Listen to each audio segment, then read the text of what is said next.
Day 2 of shopping. 2 గంటలు 3 గంటలు 6 గంటలు ఒక రోజు అయిపోయింది. మళ్ళీ ఇంకో రోజు వచ్చింది. వామ్మో, నిన్న అయిపోయింది అనుకున్న షాపింగ్ మళ్ళీ ఇవాళ మొదలైంది.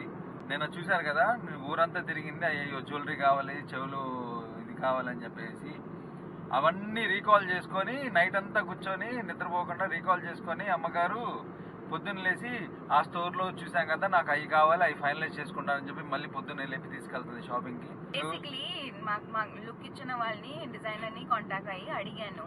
అది ఎగ్జాక్ట్ పీస్ నాకు దొరకట్లేదు. ఇప్పుడు ఏం చేయాలి? ఆ సిమిలర్లో కూడా దొరకట్లేదు.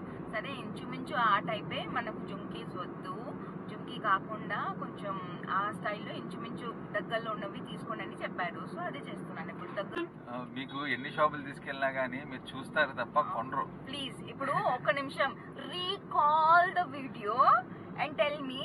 నేను ప్రతి చోట ఇది బాగుంది, వద్దు వద్దు వద్దు, అన్నిటికీ వద్దు వద్దు వద్దు అనేది ఎవరు?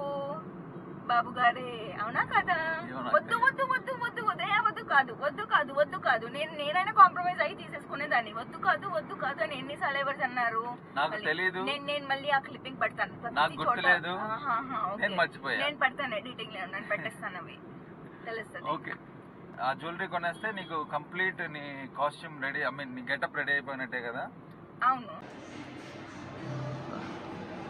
ఫైనల్గా వచ్చిందమ్మా.